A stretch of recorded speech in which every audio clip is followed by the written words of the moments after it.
Hey, what's up, everybody? True Boxing here. Thank you for coming back to get hit with the truth. So today we are doing the what's next on undefeated super welterweight contender WBC Interim Champion. Vergil Ortiz Jr.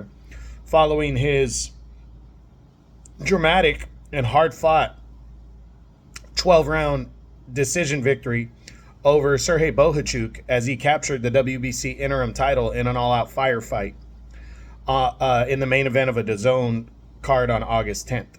Now, before we get into that, if you could smash the like button, leave a comment, or subscribe to the channel. I really do appreciate any and all support that I can get as I continue to build my channel here. So this fight right here was a great one. I went back and watched the highlights because I had my first baseball tournament. I coached travel baseball, and I had the first tournament with my son on that date, so I was pretty exhausted and missed the fight. But I went back and watched all the highlights. For all intents and purposes, this was a great fight. You know, close. Ortiz took 2 knockdowns.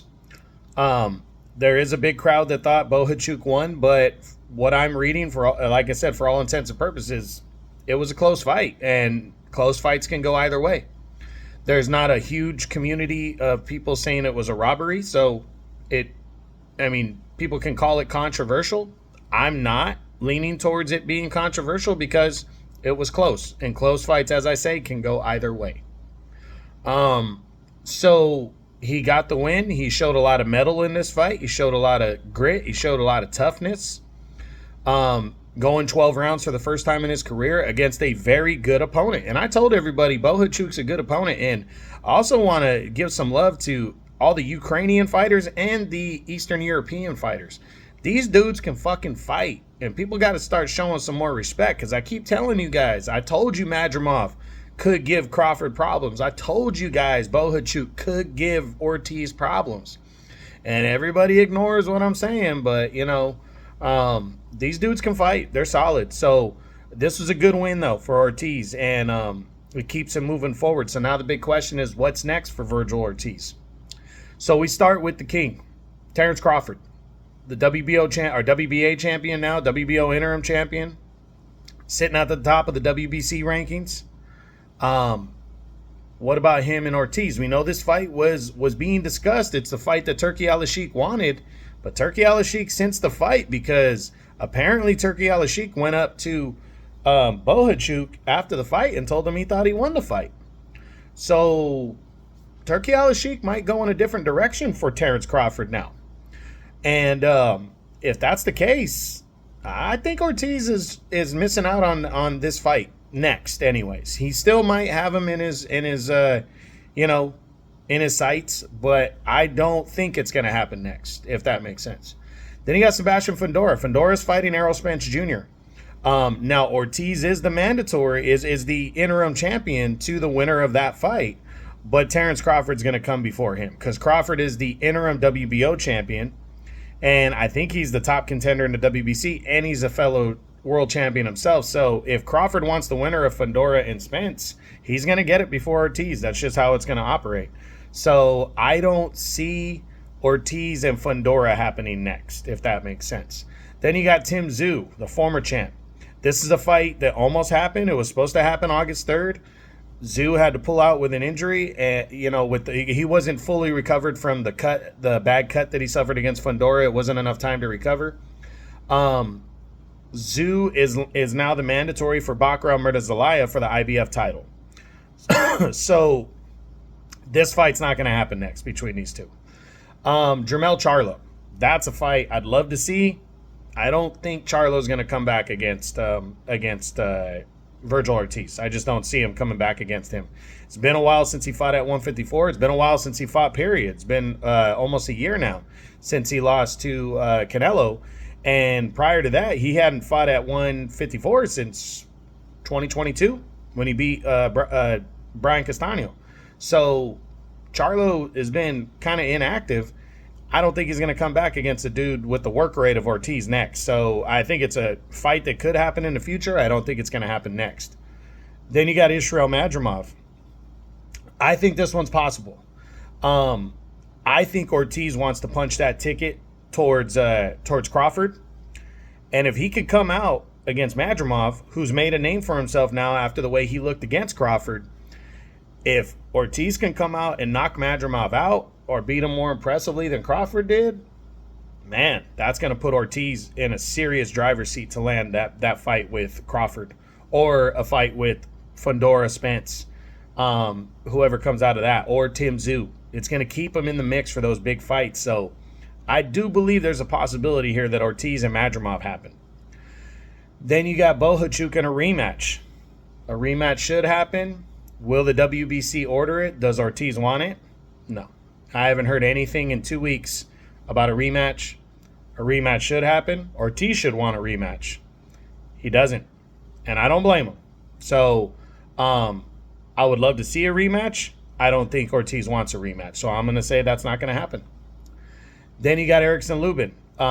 He's lined up to, looks like he's lined up to fight the winner of Tszyu and Murtazalaya for the IBF title. So do I think he'd fight Ortiz? No.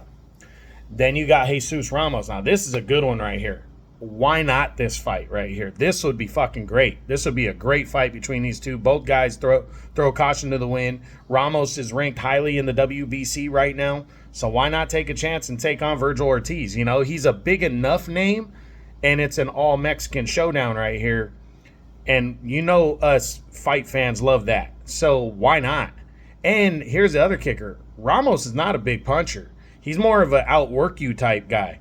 So I don't think Ortiz would have to worry about getting knocked out in this fight, and he'd be the favorite, and it'd be an all-Mexican showdown. I think it'd be good. I think this is a fight that should be considered.